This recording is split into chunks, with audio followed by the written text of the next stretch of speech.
उग्रवादियों, नक्सलियों और आतंकवादियों से लड़ने वाले सीनियर आईपीएस विकास वैभव, जो कि पिछले 4 महीने से सन्टिंग पर हैं, उन्हें अब पोस्टिंग मिला है। लेकिन पोस्टिंग ऐसे विभाग में मिला है, ऐसा काम उन्हें बिहार सरकार ने सौंपा है कि वो सन्टिंग से भी खराब स्थिति की नौकरी कही जाएगी। आपको याद होगा शोभा अहोतकर, जी हाँ डीजी, जिनसे परेशान होकर, जिनसे ऊब कर विकास वैभव ने अपने ट्विटर अकाउंट पर कुछ लिख दिया था, जिसके बाद मामला तूल पकड़ा और विकास वैभव को संट कर दिया गया।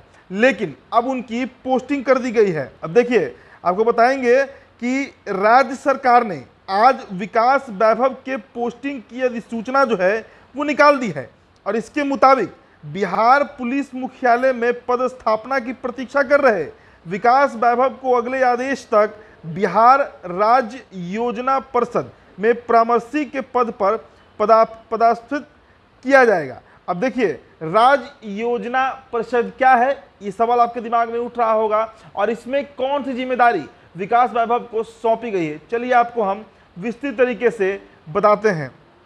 देखिए, 2006 में नीतीश कुमार ने इसे बनाया था और इसका काम था योजनाओं के निर्माण और निगरानी पर सलाह देना, 10 वर्षीय योजनाओं का निर्माण करना, सरकार के लिए नीति तैयार करना और बिहार सरकार की इस संस्था का यह अपना वेबसाइट है। यहाँ देखने पर आपको पता चलेगा कि आखिरी बार साल 2011-12 में बिहार राज्य योजना परिषद ने कोई योजना तैयार किया था। उसके बाद यहाँ पर आपको कोई भी काम नहीं मिलेगा। तो सोचिए कि ये जो पदस्थापन हुआ है विकास वैभव का जिस विभाग में, वहाँ पर अंतिम बार साल 2011-12 में काम हुआ था बिहार राज्य योजना परिषद, जहाँ पे अंतिम बार 2011-12 में कोई योजना बनाया गया था और इसी में अब विकास वैभव को अपनी सेवा देनी होगी। लेकिन इससे आपको इंटरेस्टिंग बात बताते हैं। देखिए, सरकार ने इसी योजना परिषद में बहुचर्चित आईएएस अधिकारी सीके अनिल को भी अपना परामर्शी बनाया था। सीके अनिल के बारे में आप जानते हो, काफी चर्चित चेहरा है बिहार में। शोभा अहोतकर, जो कि विकास वैभव का जिन्होंने बेइज्जती किया था, जिन पर आरोप लगाए थे विकास वैभव, उनके पति सीके अनिल भी इस बिहार राज्य योजना परिषद में काम कर चुके हैं।